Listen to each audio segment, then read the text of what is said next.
양의사의 금융가의 양영빈입니다. 이번 영상에서는 구독자분께서 한 분께서 MMF에 대한 질문을 해주신 게 있었어요.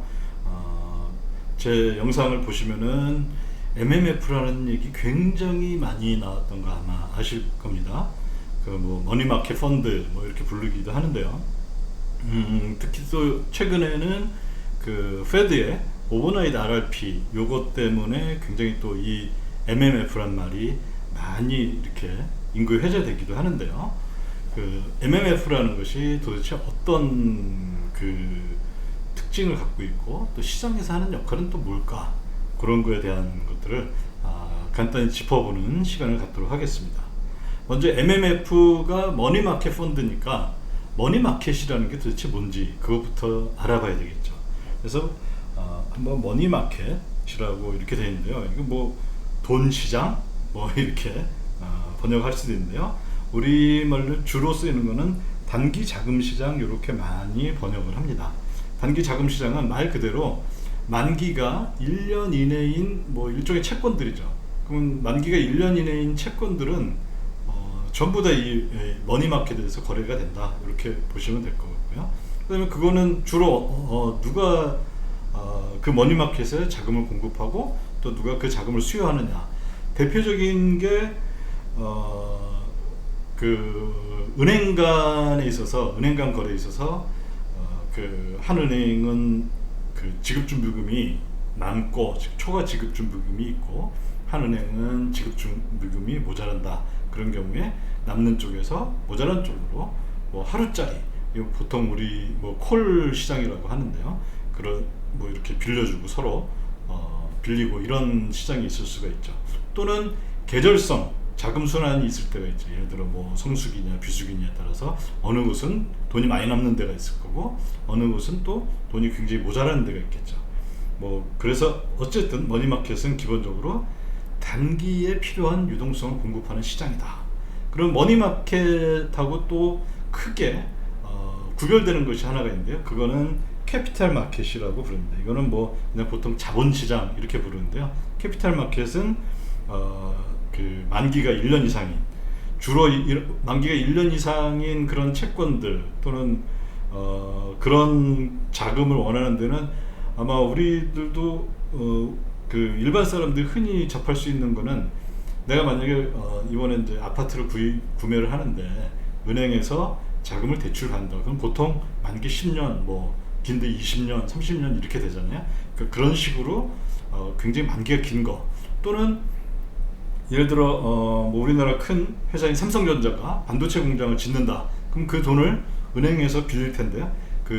그런 것들도 보면은 만기가 1년짜리, 뭐 1개월짜리가 아니죠. 왜냐면 짓는 데만 하더라도 몇 년이 걸리고, 그 다음에 그 공장을 지어서 그 제품을 또 생산하고 또 판매를 해서 그게 회수가 되면 나중에 그 돈을 갚겠죠. 그래서 이런 시장들은 크게 뭐 주택담보 시장, 또 회사 설비 투자에 필요한 장기 자금들, 이런 것들은 캐피탈 마켓이라고 이렇게 따로 부릅니다. 그래서 우리는 크게 머니마켓, 캐피탈 마켓이 있다, 이렇게 구분해 주시면 될 것 같고요.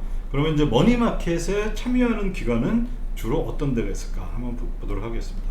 머니마켓에 참여하는 기관은 정말 다양합니다. 왜냐하면 단기에 자금을 필요하는 모든 주체들은 다 와라, 여기에서 거래를 하자, 뭐 그런 거니까요. 대표적으로 중앙은행도 여기에 참여할 수가 있겠죠.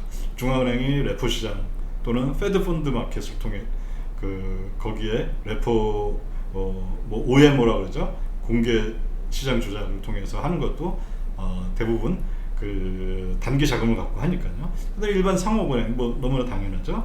그다음에 비은행 금융기관, 여기에서 이제 MMF도 오고요, 연기금도 오고요. 그다음에 또 여기는 지금 써놓지는 않는데 일반 회사도 여기 참여합니다. 왜냐면은 예를 들어 지금 이제 뭐 삼성전자를 예를 들어보면 삼성전자가 휴대폰을 많이 팔아가지고 돈이 수익이 많이 났어요.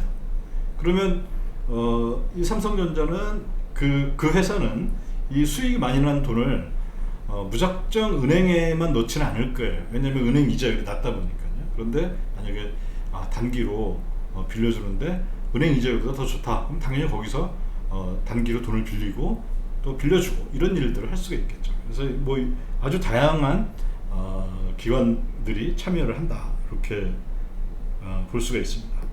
그 다음에 머니마켓에 대해서 주로 다루는 상품들이 있습니다.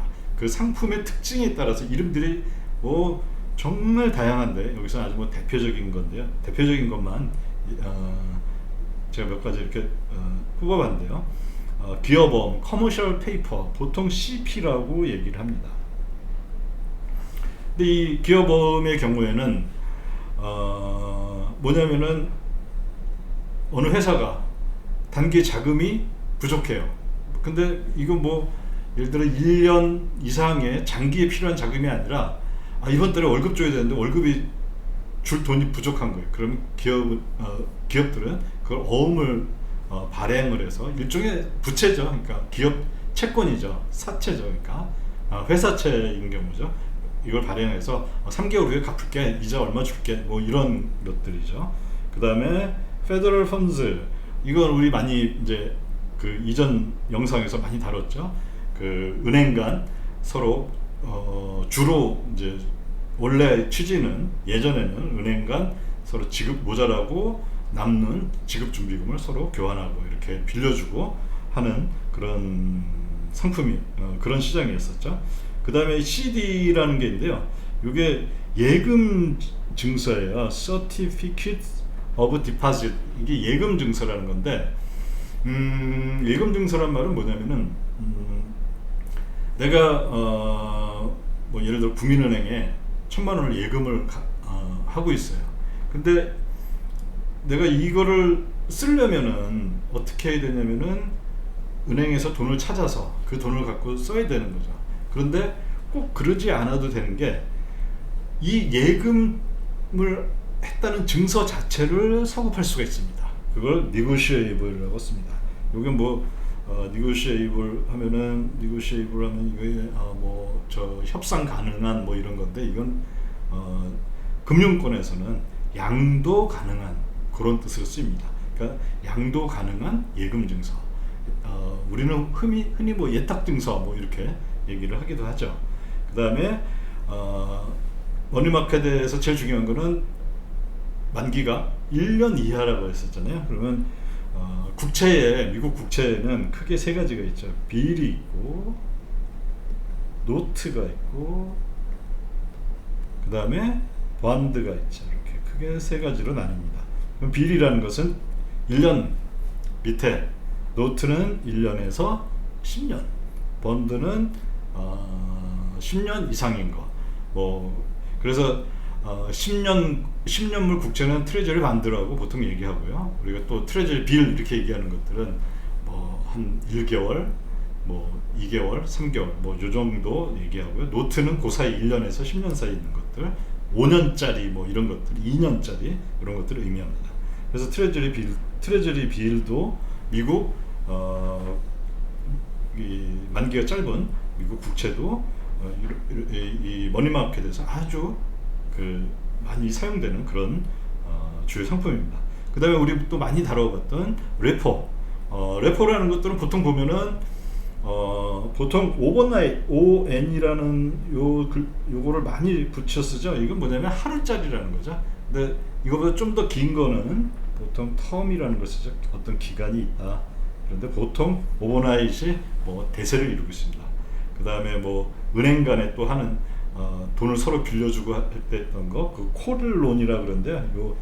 요 페더 펀드 마켓, 페더럴 펀드 여기에서 뭐 쓰이는 건데, 이거 이제 굳이 한 게 왜 콜 시장이라고 했느냐? 하루 지나면은 이제 저쪽에서 전화 걸어가지고 야 돈 빨리 줘, 뭐 그런 의미라고 합니다. 하여튼 이렇게 머니마켓에서 주로 이제 다루어지는 그런 상품들을 살펴봤고요.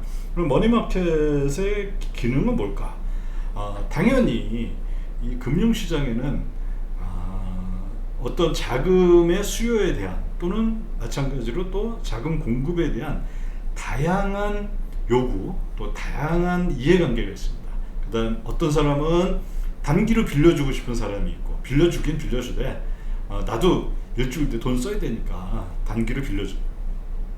주겠다 이런 사람도 있고요. 또 어떤 사람은 단기로 돈을 원하는 사람이 있고, 또 반대로 어떤 사람은 나는 빌려주는데 나 이 돈 뭐 한 10년 동안 안 써도 되니까 이자율만 많이 줘, 이렇게 장기를 빌려주고 싶어하는 사람도 있고, 또 장기로 그 돈을 빌리고 싶은 사람도 있겠죠. 그 얘기 뭐냐면 이제 내가 공장을 세워서 공장도 짓고 설비 투자를 해야 되는데 요거 잘 되면은 이 내가 만든 이제 신제품이 잘 팔려서 돈을 갚을 수 있는데 한 5년 뒤에는 가능할 것 같아, 돈 갚는 거는. 뭐 그런 식의 다양한 요구들이 있겠죠. 그럼 그거에 맞춰서 머니마켓은 주로 뭐냐면은 단기 자금에 주로 이제 단기 자금에 대한 빌려주고 빌리는 그런 시장이 되겠죠. 그 다음에 이런 특징을 갖고 있고, 굉장히 중요한 것은 뭐냐면은, 제가 이 전체 영상을 통해서 중앙은행이 하는 일은 뭐냐, 특히 뭐 연준이 하는 일은 뭐냐, 그 얘기 여러 가지가 있는데, 가장 중앙은행이 잘하는 거는 단기 이자율. 나는 중앙은행의 지금 파월이죠. 단기 이자율만큼은 내가 전 세계에서 최고야. 뭐 어마어마한 유동성을 공급할 수 있는 능력이 있으니까요. 이것만큼은 내가 확실히 챙기겠어. 장기 이자율은 내가 연준이 뭐 10년짜리 국채를 마구 매입을 한다 그러면은 이자율은 떨어지겠죠.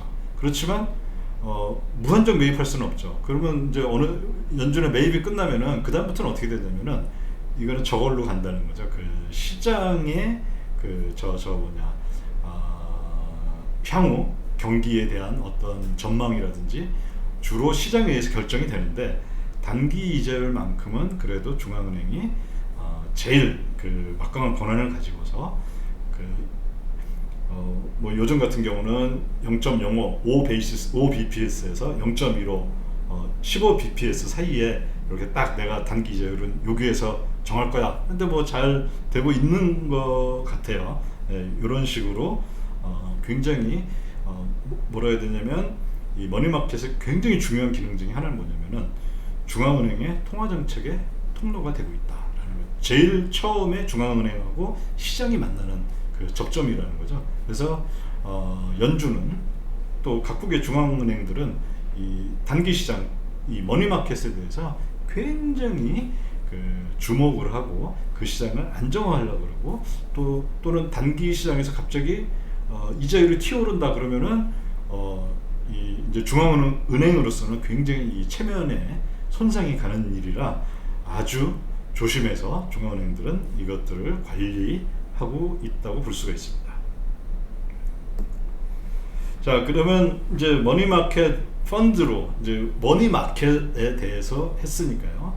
이제 구독자분께서 질문을 드렸던, 요청을 하셨던 머니마켓 펀드 MMF, 어디는 MMMF라고도 불러요. 요 맨 끝에 M은 뭐냐면 뮤추얼, MUTUAL, 뮤추얼 펀드 한데 보통 MMF라고 이렇게 요즘은 MMF라는 말을 더 많이 쓰는 것 같아요. MMMF 이렇게 안 하고요. 어쨌든 머니마켓 펀드가 MMF가 이게 본격적으로 역사적으로 등장하던 시기에 그 역사적 배경이 있습니다. 미국의 이제 금융시장도 마찬가지로 연준이 금융시장의 어떤 안정을 위해서 각종 규제 정책들이 있죠. 그래서 그걸 레귤레이션이라고 이제 부르는데요. 레귤레이션 A, B, C, D 해가지고 제가 끝까지는 안 봤는데 아마 Z까지 있을 것 같아요. 근데 레귤레이션 Q라는 게 이제 굉장히 중요한데요. 그게 뭐냐면은 요구불 예금. 우리가 보통 은행에 가서 하는 예금입니다. 언제든지 찾을 수 있고, ATM기에 가서 카드 넣고 언제든지 찾을 수 있고, 또는 은행 가서 직접 언제든지 찾을 수 있는 그 요금, 그게 요구불 예금, 뭐 또는 보통 예금 이렇게 부르는데요. 이것에 대한 이자 지급을 금지를 했어요. 미국이 언제부터 했느냐면은 대공황 이후 1930년대 후반부터 미국은 연준에 의해서 이제 대공황을 쭉 평가하면서 이게 왜 이런 일이 있었나 하고 보니까 은행들이 너무 그 예금을 받기 위해서 이자를 너무 높였다. 그래서 서로 경쟁을 하다 보니까 은행의 채산성이 악화되고 그런 위기가 터졌을 때, 그래서 전국적인 그 은행의 도산이라든지 이런 일들이 대공황에서 계속 발생했었다. 이제 그렇게 판단을 했고, 그 결과 나온 그 굉장히 강력한 규제책인데요. 요구불 예금에 대해서 이자를 금지하는 그런 정책을 폈습니다. 물론 이 정책은 그 금융위기 이후에 폐지되긴 하지만요, 불과 대략 한 10여 년 전까지만 하더라도 이 레귤레이션 Q라는 게 정말 눈이 시퍼렇게 있었다 이렇게 얘기할 수가 있습니다. 그리고 요구불 예금의 이자를 금지했을 뿐만 아니라 7, 80년대 어마어마하게 높은 이자율 시기를 거쳤습니다. 대략 한 10여 년 정도를요. 그러면 뭐라 해야 되나, 돈이 많은 사람들, 이런 사람들이 요구하는 거는 단 하나죠. 일단 안정성, 이걸 딱 다르게 말하면 높은 유동성인데, 이게 뭐냐면은 내가 어떤 예금을 했는데 위기가 오더라도 내가 이거를 예를 들어 100만 불을 예금을 했다. 근데 위기가 와가지고 은행이 저 돈 없어요, 이렇게 배째세요, 이러면은 안 되겠죠. 그래서 굉장히 높은 유동성, 또는 이건 뭐 안정성하고도 거의 유사한데요. 그 100만 불을 찾으러 갔을 때 100만 불 실제 인출할 수 있는 이런 유동성, 그거와 또 뭐 사람 욕심 다 똑같죠. 높은 수익률을 요구하게 되었어요. 왜냐면은 이자율이 10%니까요.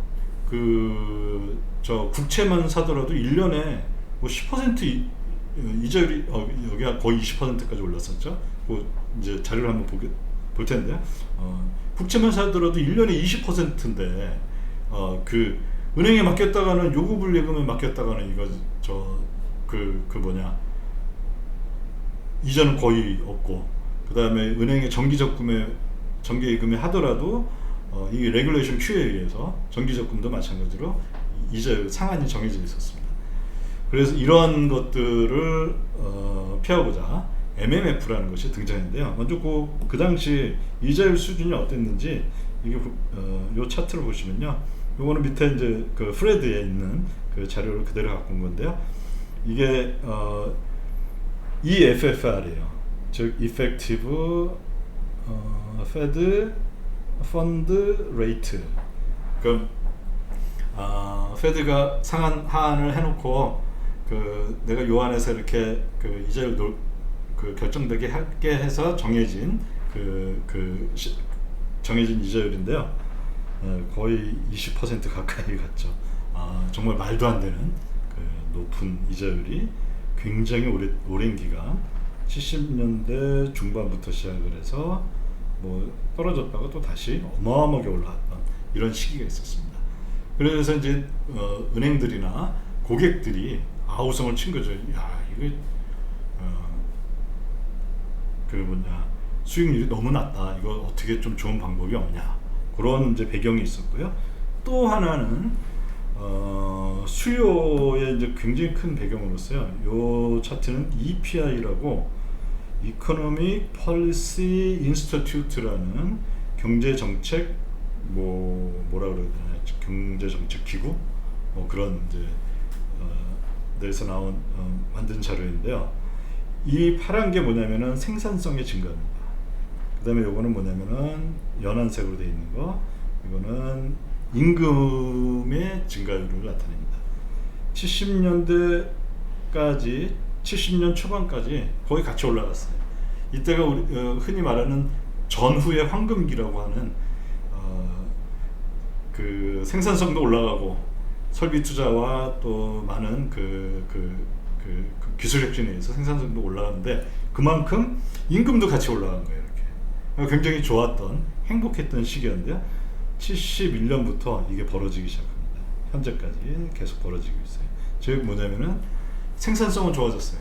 그런데 임금은 거의 별로 안 올랐습니다. 그래서 그걸 보니까 79년부터 2019년 대략 40년 기간이네요. 생산성은 72.2% 올랐습니다. 그런데 임금은 17.2%밖에 안 올랐어요. 임금에 보상해 주는 게요. 그래서 이게 이제 생산성이 4배나 더 증가했다. 그러면 요 차이만큼 생기는 이 돈은 누구한테 갔을까요? 예, 이거는 당연히 기업이 수익이 나면은 기업은 그 순이익이 그 전체 뭐 순이익을 하지 말고 전체 그 뭐라 해야 되나요? 전체 매출액을 보면은 크게 뭐 원료비가 있겠죠. 그 원료비하고 저 뭐 그다음에 뭐 설비 뭐 이런 것들이 있는데 그냥 이게 원료비라고 이렇게 부르죠. 그다음에 또 뭐도 있냐면은 기업은 여기 임금이 또 있겠죠. 그다음에 또 이윤이 있겠죠. 이 이윤은 기업으로 가죠. 임금은 뭐 노동자들한테. 그런데 생산성이 이만큼 올랐는데 임금은 거의 별로 안 올랐다. 이 얘기 뭐냐면은 이 많은 돈이 기업으로 가서 잠겨 있었다. 이런 것을 의미합니다. 그러면 이 많은 돈들이 이제 경제에 생긴 거예요. 그러니까 어떻게 보면 여유 자금들이 경제의 부로 축적이 된 거죠. 그게 어떤 결과를 가졌느냐? 지속적인 경제 발전과 동시에 부의 불평등이 생기면서 축적 부의 한쪽에서의 어마어마한 축적이 생깁니다.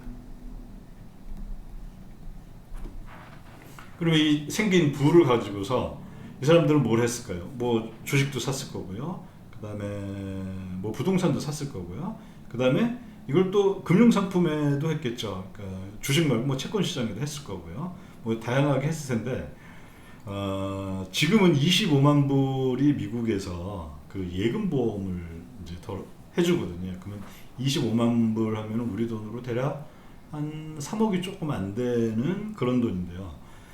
그거에 대해서만 뭘 해주냐면 예금 보험을 들어준 거예요. 즉 내가 은행에 예를 들어 30만 불을 맡겨놨다. 근데 은행이 망했다. 그러면은 내가 받을 수 있는 돈은 25만 불밖에 안 되는 거죠.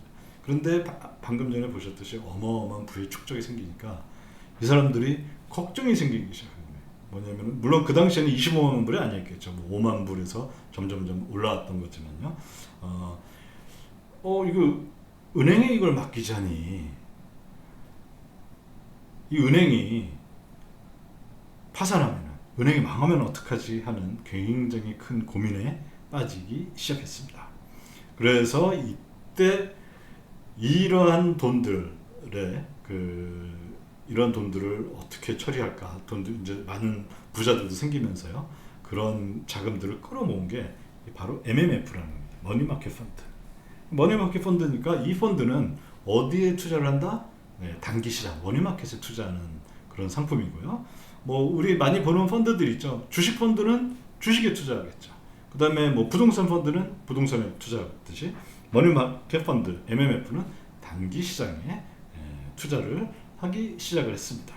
근데 이 머니마켓 펀드의 그 구조를 보면요, 요금을 예금하고 완전히 동일한 구조를 갖고 있습니다.